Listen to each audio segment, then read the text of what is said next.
Thank you for joining us again and welcome back to our channel. If you are joining for the first time, we always appreciate your time, folks. Listen, we must keep talking our own side of the story because the geopolitical partners have gone rogue. They have decided to behave irresponsibly.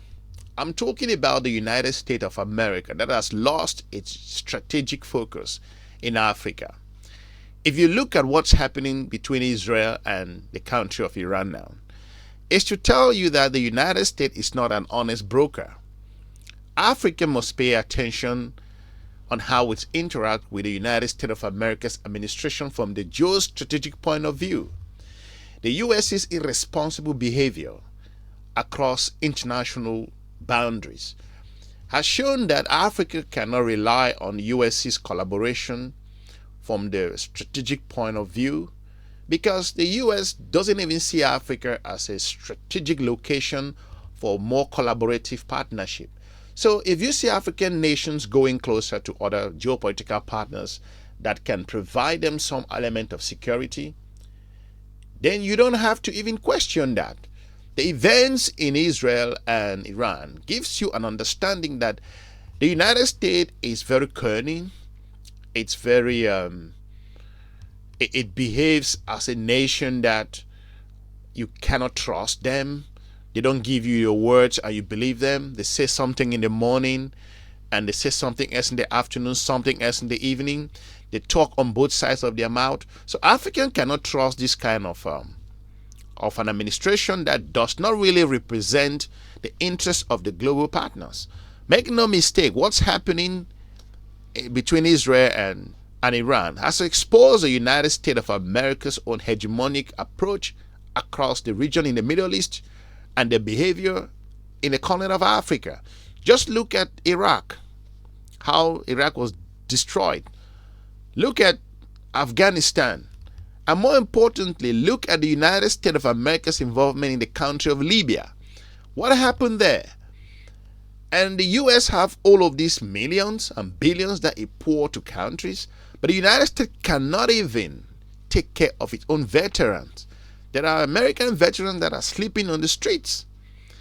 And but the US continue to fund global wars that does not pay the United States to an extent. So Africa must learn from this particular engagement from the strategic point of view. It's embarrassing. Don't take my words that US's veterans are struggling and sleeping on the street. You can hear this from the United States of America's own senator. These are important times across the region, so Africa must pay attention. Let's play this clip. The United States has already provided hundreds of billions of dollars to Israel over the last many decades. Last year alone, U.S. taxpayers provided more than $22 billion in military aid to Israel. Meanwhile, while providing massive aid to Israel, we have Americans sleeping out on the street, unable to afford health care or other basic necessities. Enough is enough. President Trump ran as a supposed peace candidate. In his inaugural address, he said, and I quote, "My proudest legacy will be that of a peacemaker and unifier. That's what I want to be, a peacemaker and a unifier," end quote. Very fine words. Trump should remember them today. Supporting Netanyahu's war against Iran would be a catastrophic mistake. Instead of going to war, Trump must work with the international community to rein in Netanyahu and urgently push for a diplomatic solution. Netanyahu's illegal attack has made the world a more dangerous place. The United States must not be a part of this war. If you look at US's behavior in the relationship, talking about the negotiation that was going on, first of all, is the United States under the Donald Trump administration, President Trump, who withdrew from the particular arrangement that was earlier between Iran and the country of the United States of America. And we've heard this thing that Iran is building XYZ for decades upon decades. The United States of America's intelligence even say that Iran has not gotten to that point where it would develop the particular weapon that the United States and its geopolitical allies are concerned about. You know, the United States even dispute its own chief security person. I think her name is Tulsi Gabbard. The US's president refused to accept what the intelligence officials in his own country are telling them. And then you think that Niger, Burkina Faso, Mali, and all these countries will trust the United States? They cannot, because that's why, first of all, they asked the US to leave their territory, because the drone base in the city of Agadez was used for reconnaissance mission. And Africa, or West African countries, or you call them the Alliance of the Sahelian state at the moment, could not have trusted the United States of America. So Niger was right. Let's go back to Mr. Sanders. And let's hear what he actually said, because there has been a collapse of trust between Iran, the United States of America, and the country of Israel, because Iran was in the process. They were talking. They were having this conversation. So for us to have a perspective on this, let's listen to what he has to say. Let's roll the clip. We are looking at the horrific war in Gaza, where, as we speak, thousands of Palestinian children are facing starvation due to Israel's inhumane and illegal war policies. And now we face a dangerous and escalating war in Iran, which was begun in violation of international law by the extremist Netanyahu government. And the main point that I want to make today is that it is absolutely imperative that the United States not be dragged into this war. Let me say a word about how this war began. On Thursday, Netanyahu launched an illegal and unilateral surprise attack on Iran, bombing targets across the country and killing hundreds of people. Iran has responded with attacks of its own, which have killed dozens of people in Israel. Whatever you may think of the corrupt and authoritarian Iranian regime, Israel's attack clearly violated international law and the United Nations Charter. While every country has the right to defend itself, they do not have the right to launch so-called preemptive wars of this kind. But let's remember who Netanyahu is. He is a war criminal under indictment by the International Criminal Court for starving innocent people and killing civilians in Gaza. At this very moment, in Gaza, Israel continues to prevent the UN from delivering humanitarian aid. And just today, in Gaza, Israeli tanks fired into a crowd desperately trying to collect food, killing at least 59 people. So it should come as little surprise that Netanyahu ignored international law to start this war with Iran.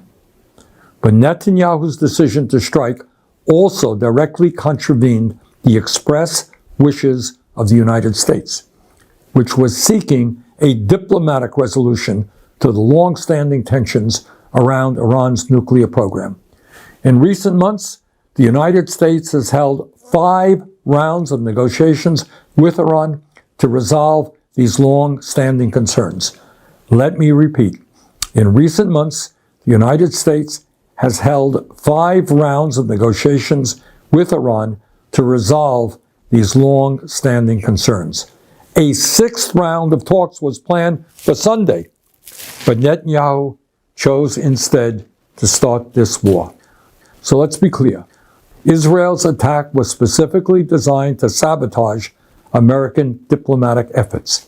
In fact, in its first round of strikes, Israel assassinated the man overseeing Iran's nuclear negotiating team. And let's also remember that U.S. intelligence has never indicated that Iran has made the decision to build a nuclear weapon. Just a few months ago, Trump's own Director of National Intelligence, Tulsi Gabbard, testified to Congress that, quote, the intelligence community continues to assess that Iran is not building a nuclear weapon, end of quote. But Netanyahu chose to attack, crippling diplomatic efforts and risking a full-blown regional war. Today, you criticize the government in Iran, as others call it, regime, which is a normal way to downgrade and downplay and snub and more importantly, underlook the government, irrespective of what it is, whether it is authoritarian or whatever. It is the government of a particular country. So it doesn't show respect on how you approach these nations. But if you keep calling a country regime and giving it names, then it's an indication of something. So Mr. Donald Trump goes on Twitter and write things and sit on the fence, say something today, say something tomorrow.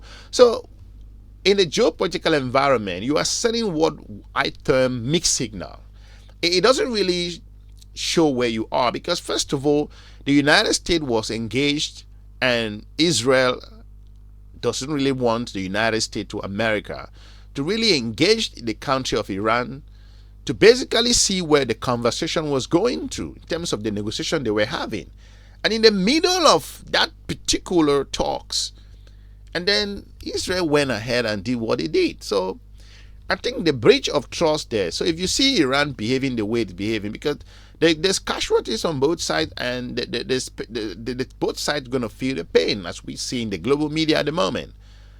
You don't take my words for that. Let's listen to what Mr. Sanders have to say. Let's play the clip. He is now openly talking about regime change in Iran and threatening to kill the political leadership of that country without any thought to the chaos that might ensue.